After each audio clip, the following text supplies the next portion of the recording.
ทักทายสบายดีท่านผู้ชมสบายดีทักทายยามมื้อเช้าเนาะภาพบรรยากาศ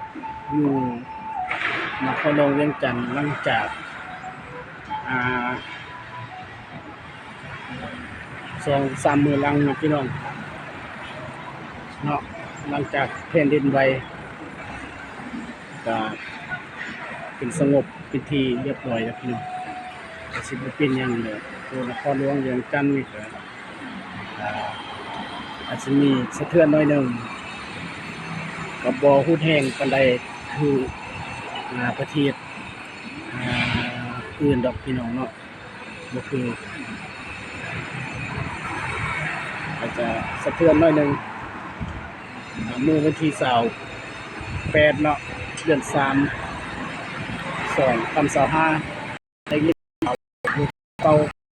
มีแผ่นดินไหวเนาะแผ่นดินไหวแล้วก็ตัวแม่ขายเสาค่ายก็อาจจะตกไปเบิดพี่น้องคิดตลาดเสาหั่น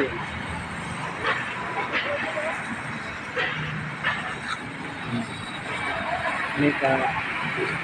สิสงบหน่อยหนึงเลยบ่เป็นหยังเลย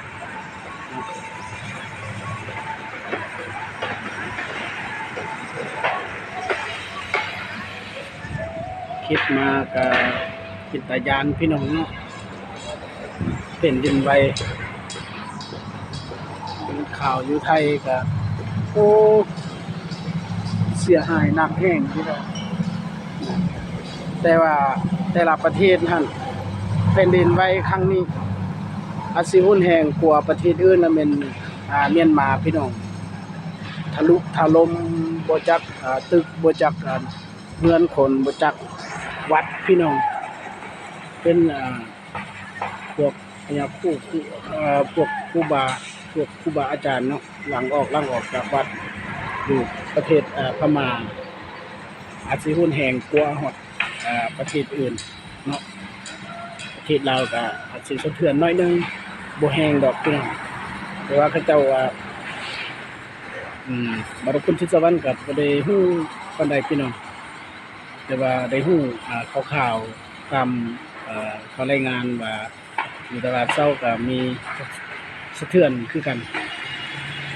สะเทือนน้อยหนึงก็บ่แรงแล้วก็บ่ดน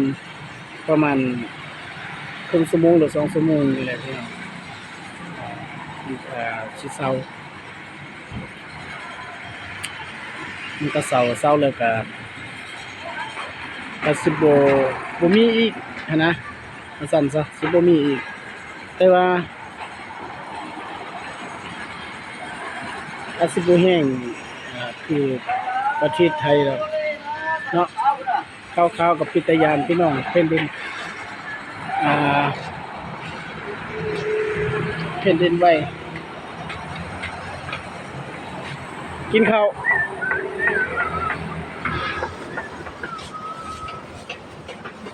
โซ่ปะตัดโซ่สั่งตัดโซ่ แบบไทยสบายดีสมบูรณ์คุณสวรรค์พี่น้อง โซ่ของว่านี่แหละ ของ โซ่ 1 โต 90,000บ่ เราแสน โอ้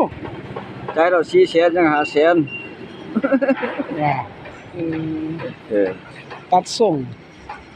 งอีหยังคือแพง เอาราคาแพงกว่าแพงราคาถูกกว่าสิ เนาะห้านตัดเครื่องซื้นเนาะได้ตัดเครื่อง จะดียังว่ากระดาษยัง ยังตัดส่ง ลุงมันบ่ได้ซักสูงนี่เขาว่าราคาราคาแพงบ่ได้ซักนะขี้ฝุ่นประจับ เนาะจำนวนเงิน 900,000 400,000 ที่ใจเรา4 แสน ยัง500,000มัดจำนี่ เออ ตัดทรงแผ่น ส่งแล้ว ทรงย่างตัดทรงแผ่น ส่งแพงเพิ่นน่ะเงินก็หลายเป็นกระเป๋า โอ้เอามานี่จักใบหนึง อะไร เงินกันหลาย เฮ้ยสาวเล ให้ ย ผู้สาวมาเลยเดี๋ยว สาวเข้ามาโอเคเลย จักแสนหนึ่งไปซ่องเจียง ไปซ่องเจียงน้ำเหลา ไม่ซื้อเนี่ย ไปเที่ยวเลยเนาะไปเที่ยวกับผู้สาวเพิ่นสิเอาเงินให้ เอากระโปรงที่ใส่ แล้วสิเอาเงินให้ไปล่ะแม่ แล้วโจทำมีครูนี่ล่ะเดี๋ยวนี้ผมครูที่เชื่อตัวผมเลยอ่ะ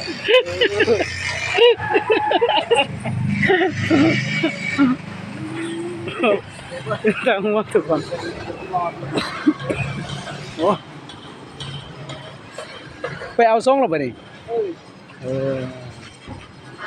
มาเลยส่งเนี่ยบ่ เขาแสน 900,000 ส่งแพงส่งอันนี้บ่ซักเลยว่ะนุ่งบ่ซักเลยว่ะ เอาไปสักอันเนาะ คือว่าบ่ซักเลยมันซักเองว่ะเออสิทางตี2พี่น้องบนที่รถเก่าอันใดพี่น้องบ่เฮาเฮ็ดหยังมีร้านอาหารโรงเรียนเสริมสร้างนี่อัปเดตภาพบรรยากาศยามเช้าหลังจากเป็นดินไหวเช้าเลยตอนนี้พี่น้อง ก็คือผมส่งของเก่าเสร็จ ก็ขอให้ทุกคนสู้ๆเนาะชาวลาวชาวไทยที่ไปเฮ็ดเวียกอยู่ต่างประเทศอยู่ไทยเนาะสาวพม่าหรือสาวเมียนมาพี่น้องเฮ็ดเวียกสู้น้ำกันอยู่หั่นก็ขอให้สู้ๆกำลังให้ใจให้แล้วก็ให้ปลอดภัย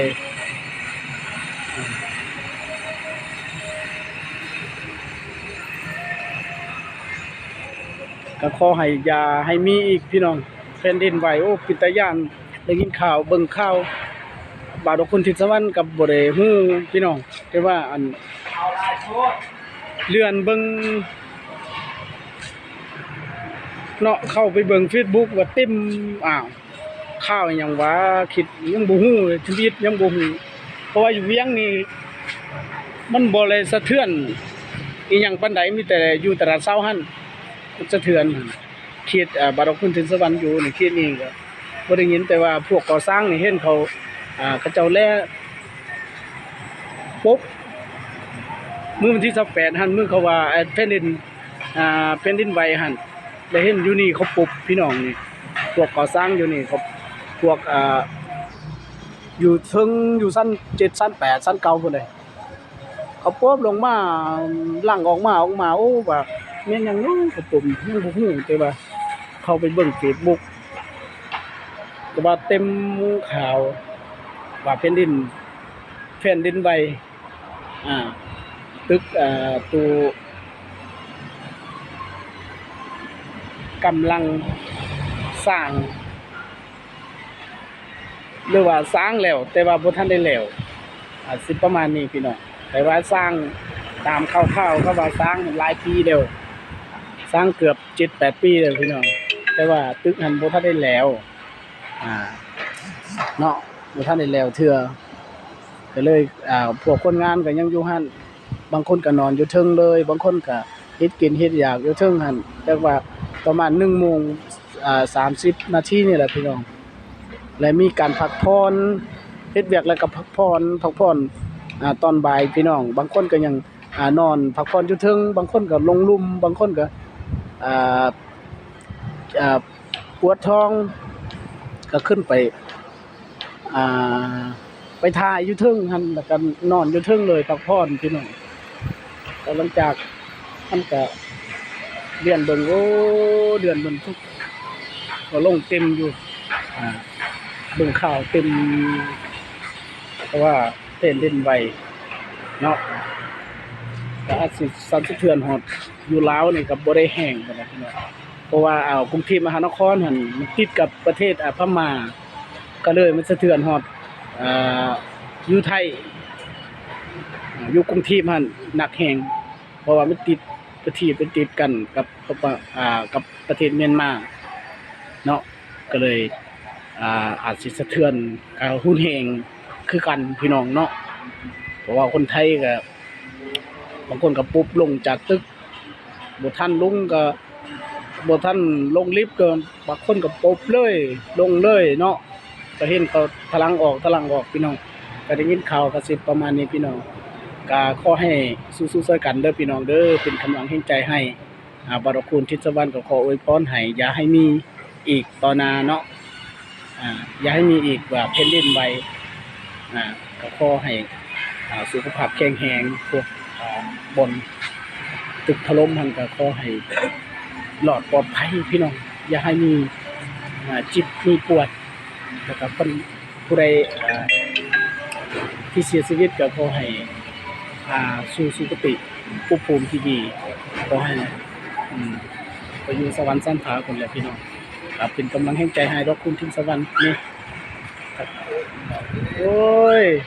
รอแท้เนาะก็ขอให้สุขภาพเข้มแข็งพี่น้องอยู่ดีมีแรงอยู่เย็นเป็นสุขสุขกายสบายใจที่สำคัญก็อย่าลืมฝากกดไลค์กดแชร์กดติดตามเพื่อแจ้งเตือนเบิ่งคลิปต่อไปพี่น้องเนาะสำหรับคลิปนี้คลิปหน้าพอกันใหม่คลิปนี้สบายดีท่านผู้ชมเพิ่นกันสุขๆ